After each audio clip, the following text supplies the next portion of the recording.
Hi, everyone, and welcome to Changemaker Chats, a series about passionate people working to make our community and our region into a place where all people thrive, regardless of their income, race, or place. I'm John Wilgers, President and CEO of Greater Twin Cities United Way, and I'd like to welcome and introduce today's guest, Louise Matson. Louise is Executive Director of Division of Indian Work, Greater Twin Cities United Way funded nonprofit partner. So welcome, Louise, and thank you for joining us.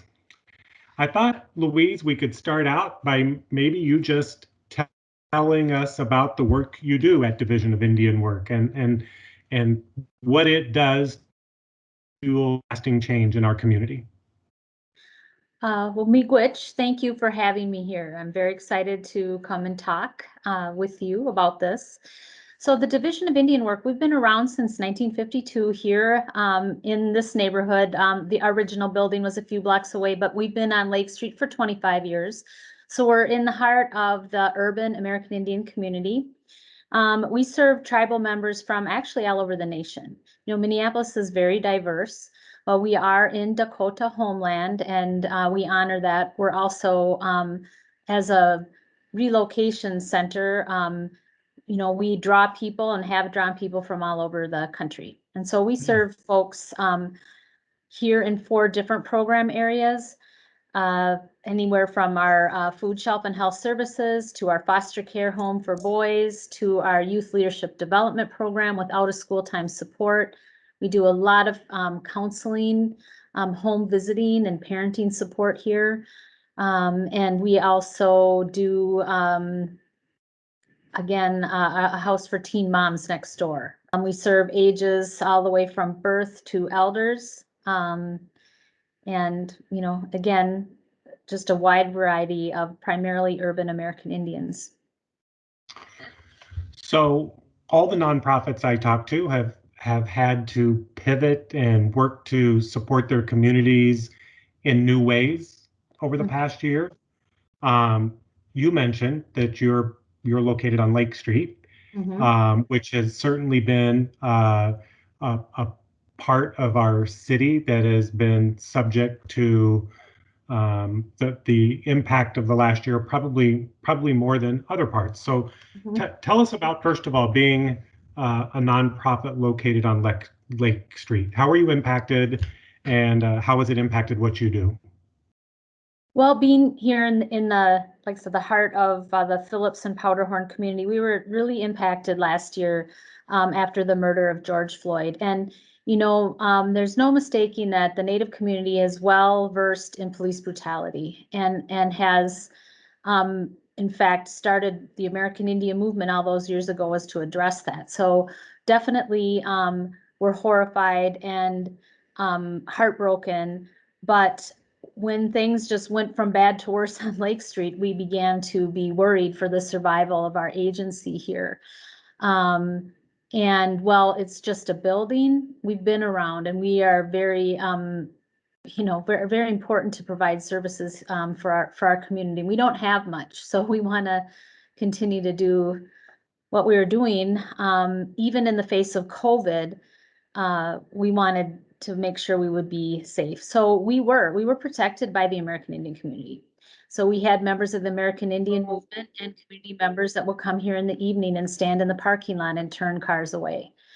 And so we lost a lot of our neighbors though, which is very painful to see that happen. So, but despite all of that, we kept going. We in the face of COVID have always offered our services here. If you would have asked me a year and a half ago, that a nonprofit social service agency, which is all about people and relationships, if we could do everything remotely, I would not even begin to grasp how we could do it, just like schools did it. But the staff were very creative and made it work. And we made it through. I mean, ideally, we want to be with our community. We want to be together one-on-one. And now we have another tool in our toolbox on remote learning, remote groups, but we want to get back together. So we're here. I think there were a lot of people that were afraid to come to Lake Street for a while, and Lake Street still has a lot of rebuilding to do. it is very much still tearing down buildings, still rubble and things like that. And then of course, to be honest, crime has increased here in this neighborhood. So we're very careful with our clients and our staff people. So still a challenging environment for you and for your neighbors. You mentioned the neighbors, the people who work around you, and sounds like that rebuilding for them is still very significant. Yes. And these are services. A lot of them are mom and pop shops, and they're Black and brown businesses. And so a lot of that, is rebuilding, but the bank across the street from us burned down, the Family Dollar store across the street, the laundromat, all those things that our community needs and uses are gone and have yet to be rebuilt. Yeah. And then a challenge for us too is wondering, how does construction impact people's accessibility to our buildings? Our food shelf has always been open, with exception of a few days back in May. We've operated pretty much out of our garage. And so, but people need to get in here. They need to drive in and have access to the lot, which hasn't always been the case during the construction. If you wanted to tell people something about Lake Street and something they could do that would help, what would that be? Well, I think come to Lake Street, come to the businesses, come and support us. The profit businesses, the mom and pop, the restaurant, Global Market is still there, and they still have wonderful food and goods and services. Folks can always donate their time, talent, financial resources to different nonprofits. We just had a group come in and did cleanup in our yard and planted in our garden. So things like community service projects. But I would say people, like, I think in a lot of ways we're coming out of a really hard time, but there's still a lot of challenges ahead. We're still concerned about, again, what like funding resources look like for us as nonprofits. And I'm sure many people, there was just an article in the Star Tribune talking about how nonprofits have really worked hard to make it through this year and have served a lot more people than we ever have. And with the same staff, and then trying to figure out how to do it safely. Yeah, I read that article, and they talked about the generosity of our community and how they've supported the nonprofits, but nobody knows what the future looks like, and how long that will last. We're getting ready to do a big transition from kids being in school, whatever in school looked like over the last year, to kids being out of school. And how does that impact your work, both the programs that you have, what's it been like for kids in school, and I guess specifically too, what impact does that transition have on the work you do out of your food shelf and food insecurity? Well, we are so excited to get back to, a new, better normal with our youth. And so it just really having students return to school, and hopefully to summer school and programs like that, just across the board, it's better for our young people to be around caring adults, to have those supports. And that's just true across the board. Kids in those programs, they just do better, and they need that work. So we also, in our community, in our American Indian community, there's a huge technology gap and access to that remote learning, which we work very hard with our parents to bridge with them. But it does remain a fact that our community suffered greatly as far as with distance learning and not having the accessibility and the capability to engage. And people don't care to learn that way. It's a tool in the toolbox. Some did like it, I think, but most people want to be in person and need to be in person. But that impacts people being able to work, particularly mothers, so staff being able to come back to work. We provide babysitting for all of our groups here, and we've been unable to do that because of COVID. And I'm struggling with how we can do that. And so that, we still have COVID and children aren't being vaccinated yet. So how do you do babysitting safely for groups? So that impacts people's ability to come to group.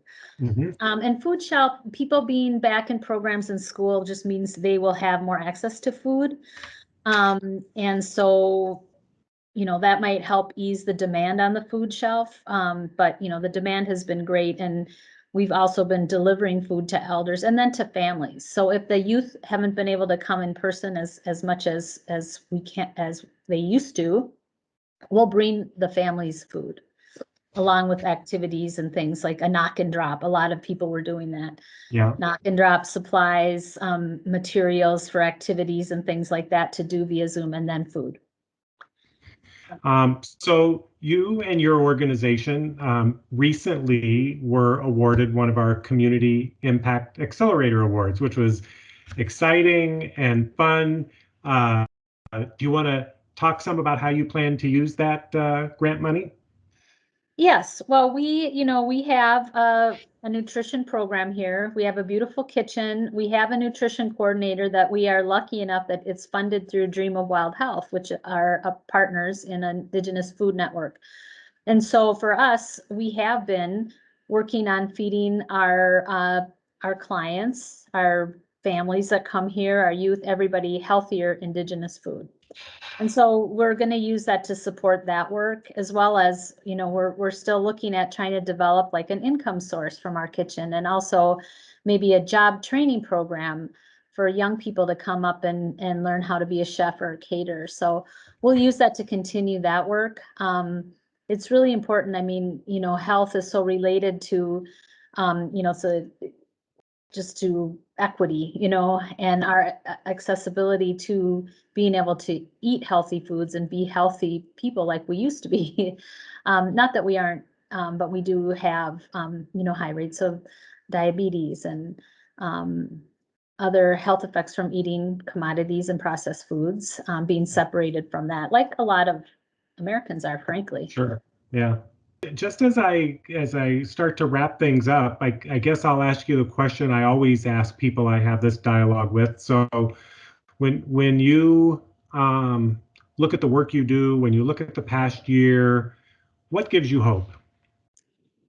Well, what gives me hope is the combined partnership of folks really with a desire to make a real difference. Like I mentioned it earlier, a real change, like going back to normal is not good enough. We need a new normal. And for us in the American Indian community, we've been making progress to eliminate a lot of our disparities, but it's been kind of slow, and it's sometimes 2 steps forward, 1 step back as funding comes and goes. But I feel like that there's a lot of attention and a lot of desire for people to look at folks that really that are needing and deserving of support to make a real change, to make a difference. And I know we can. We know what to do. We know what things work well in our community, and services delivered by the community for the community are successful. And so I'm looking forward to that opportunity and kind of reimagining our work, refocusing our work, being creative, working together. I look forward to that. Terrific. Well, thank you, Louise. Thank you for being a change maker. Thanks to your team for being change makers, and for joining us here today for Changemaker Chats. Well, miigwech, I said thank you. I appreciate being part of it.